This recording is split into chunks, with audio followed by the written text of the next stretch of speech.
Bueno, buenos días chicos, vamos a continuar con estas clases de física.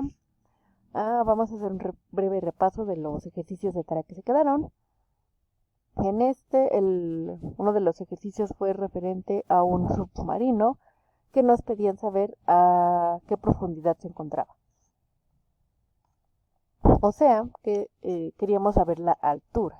En hay que ver que primero pues tengamos, por ejemplo, las dimensiones correctas. Por lo cual puede ser en kilogramos por litro, perdón, o kilogramos por metro cúbico, como nos habían dicho, por ejemplo, la necesidad del agua de mar, que era 1025 kilogramos sobre litro, ¿ok? Nos dice que está el submarino a 4 atmósferas y nos piden la presión atmosférica, nos dan la equivalencia a pascales. Bueno, en este caso, si la atmósfera son 100.325 pascales, nos están dando 4 atmósferas, solo multiplicamos las 4 atmósferas por los 100.325 y nos da que son 405.300 pascales, ¿ok? Ya tenemos la presión, ya tenemos la densidad y la gravedad. Recuerden que sigue siendo 9.8 metros sobre segundo al cuadrado, ¿ok? Entonces esto lo aplicaremos en la fórmula que nosotros tenemos. Vamos a poner que la altura es igual a la presión menos la presión final menos la presión inicial sobre la densidad por la gravedad. Nos da que el submarino se encuentra a 30 metros con 30.26 metros, ¿ok? El siguiente sería que nos están diciendo la cantidad de un gas fijo, está a 20 litros a 10 grados centígrados y una atmósfera, posteriormente se cambia 10 litros a 50 grados centígrados. Nos están pidiendo cuál es la presión 2. Pues vamos a hacer lo mismo que en el ejercicio anterior. Primero vamos a igualar las fórmulas. En este caso lo que nos están pidiendo es la presión 2, ¿no? Entonces si es presión 1 por volumen 1 es igual sobre temperatura 1 es igual a presión 2 por volumen 2 sobre temperatura 2. Vamos a despejar la presión 2, nos queda que es presión 1 por volumen 1 sobre temperatura 1 por temperatura 2 por volumen 2. Ok, ya tenemos la fórmula. Acá ya tenemos todos los datos. La primera presión es una atmósfera, el volumen 1 son 20 litros, volumen 2 10 litros, temperatura 1 10 grados centígrados, temperatura 2 50 grados centígrados. Recuerden que en la fórmula de la Ley General de los Gases, la temperatura es en kelvins. Como los convertimos a kelvins, los grados centígrados le sumamos 273. Por lo tanto, la primera temperatura son 283 Kelvin y la segunda temperatura son 323 Kelvin, como acá se está viendo, ¿ok? Ya tenemos todos los valores en los datos correspondientes, ya tenemos la fórmula correcta, entonces solamente vamos a poner los valores dentro del orden que nos dice la fórmula.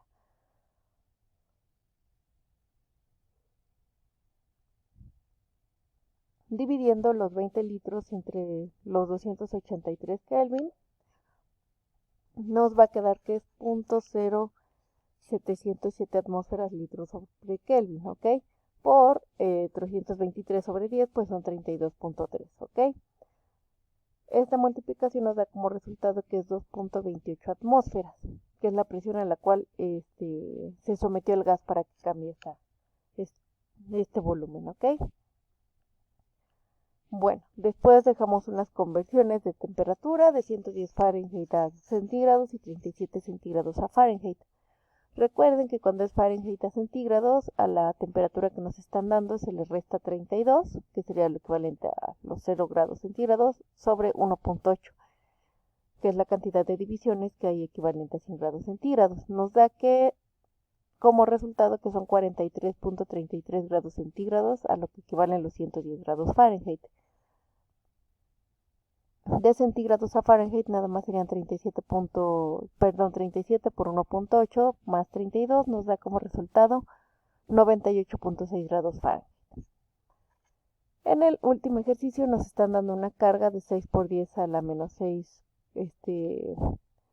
coulombs que se encuentra a 2 metros de distancia, una carga de menos 4 por 10 a la menos 6 con la carga 2, ¿no?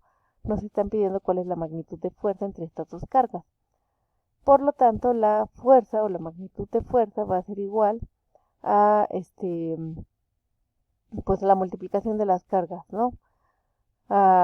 En con la bueno, si van a multiplicar las cargas, recuerden que cada una tiene pues sus propias exponentes, bueno, el valor son las exponentes, y en esto pues se multiplican los coeficientes 9 por 6 por 4, que son los que están acá, 9 por 6 por 4, que son 216, se suman de manera algebraica los exponentes, 9 menos 6 son 3, positivo, 3 menos 6 son menos 3, ¿ok? Por lo tanto, la fuerza van a ser 216 por 10 a la menos 3, se divide entre 4, y esto nos va a dar como resultado que son 54 por 10 a la menos 3 newtons, ¿ok? Bueno, eso sería de los ejercicios que quedaron de tarea. Ahora empecemos con los temas, ¿ok? Como habíamos mencionado, la materia tiene polaridades, ¿no? A esto se le puede decir que tenemos cargas positivas y negativas. Si lo extrapolamos, por ejemplo, a los a los magnetos o a los imanes, pues vamos a conocer o vamos a dar con el concepto de campo eléctrico. En esto, el campo eléctrico va a ser un sector espacial que ha sido modificado por las cargas eléctricas. Este es el campo eléctrico. Digamos, las líneas que van a atraer o a repeler a las cargas, ¿no? Cargas opuestas va a ser un campo eléctrico como este, ¿no? Y cargas iguales, pues no se va a ver como que se unen, no van a verse flechas indicando que se están separando. Obviamente, entre menor distancia, pues más cerrado va a ser el campo eléctrico, ¿va? Así es como nosotros lo vamos a visualizar. Este campo se expresa en líneas imaginarias, como acabamos de ver. A estas líneas se les van a llamar vectores, estas pequeñas líneas son los vectores. Y como es una magnitud vectorial,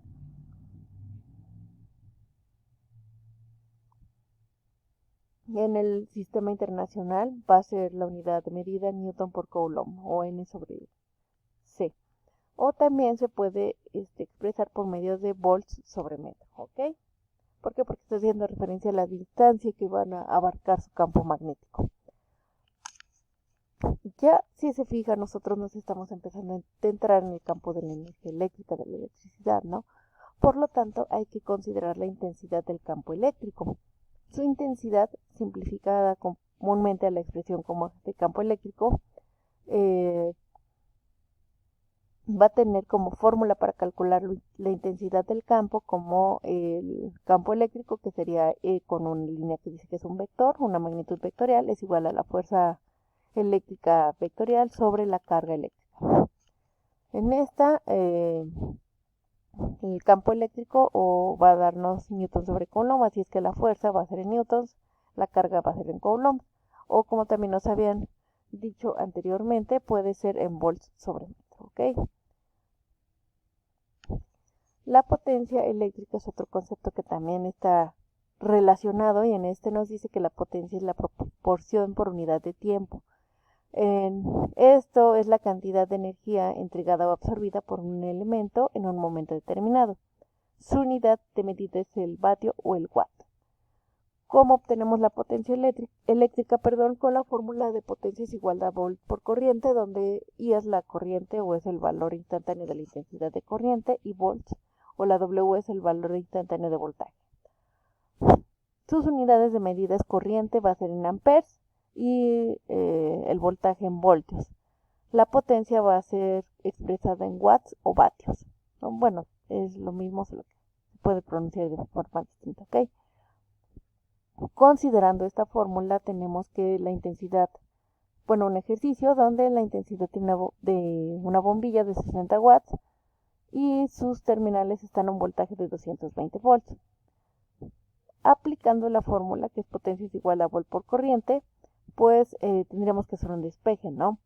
Por lo tanto, lo que nos están pidiendo es la corriente. ¿Cuánto es la corriente? Porque ya nos dieron el voltaje y ya nos dieron su potencia. Entonces la corriente va a ser igual a potencia sobre voltaje. Dividimos los 60 sobre los 220 y nos van a dar 0.27 amperes. Esa es la corriente que va a tener esta bombilla, ¿ok?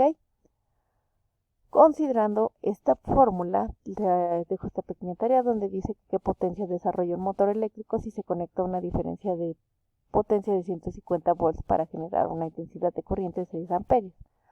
O sea, quieren saber cuánta, ¿no? ¿Por qué? Porque ¿qué potencia hay? Si te están dando una voltaje de 150 y una intensidad o una corriente de 6 amperes. En si se fijan, se aplica prácticamente directamente la fórmula, ¿ok? Bueno, estamos hablando de la electricidad, de qué factores, mejor dicho, intervienen en lo mismo, ¿no? Como la potencia, la corriente, el voltaje.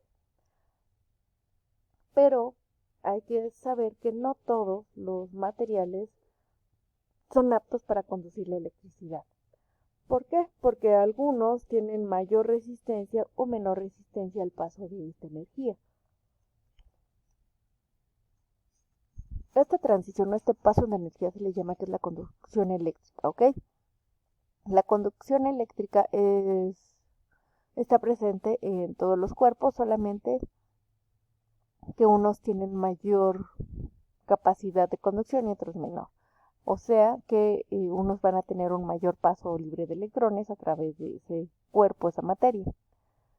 A los que presentan, pero mejor dicho, mayor resistencia, se le denomina que son resistentes eléctricamente. Y esta resistencia, esta oposición se vaya a medir en ohms o en ohmios, ¿ok? Aquí está. En honor a George Simon Ohm, que desarrolló los principios de la ley de Ohm. A grandes rasgos, el flujo de electricidad a través de un conductor es debido a un transporte de electrones. En base a la forma de llevarse a cabo este transporte, los conductores eléctricos pueden ser ya sean metálicos o eléctricos y conductores iónicos o electrolíticos, ¿ok? Los metales son los mejores conductores de energía eléctrica, ¿ok? Y también del calor, obviamente. En esto, cabe mencionar que tienen un flujo de electrones en el conductor, no se van a observar cambios en las propiedades químicas del conductor metálico, digamos que son las características o los beneficios de que sean buenos conductores. No se va a observar una transferencia de materia notable y conforme incrementa la temperatura, pues también se va a incrementar la resistencia. Si los vemos, pues se puede notar, por ejemplo, en los cableados, ¿no? Si se empiezan a calentar, tal vez una sobrecarga y demás, podría quemarse las conexiones, ¿no? Pero en caso contrario, esto estamos hablando de los buenos conductores, ¿no? Los metales. Por ejemplo, el mejor conductor, pues, o bueno, de los mejores conductores, podría ser el oro, por ejemplo, pero por costos, generalmente la mayor parte de cableados vamos a ver el cobre, que también es buen conductor, pero no tienen el mismo coeficiente, ¿ok? En caso contrario, los que evitan que haya un paso de energía, se les van a llamar que son aislantes, ¿ok? O sea que ellos van a oponer más resistencia a que haya el flujo de los electrones a través de su cuerpo. La aislación es el conjunto de elementos aislantes, como habíamos mencionado, que es así como se le llama a esos cuerpos, y su finalidad es aislar las partes activas entre sí para evitar descargas o cortocircuitos. Si se fijan, pues por ejemplo las cintas de aislar no es un material específico que no permite este flujo de electrones y por eso se utiliza para cubrir las partes que tengan cableado y demás para que no sucedan accidentes. Hay más elementos que tienen propiedades aislantes, pero usualmente se utilizan este tipo de materiales que son plásticos, ¿ok? Bueno, continuamos en el siguiente video por el tiempo.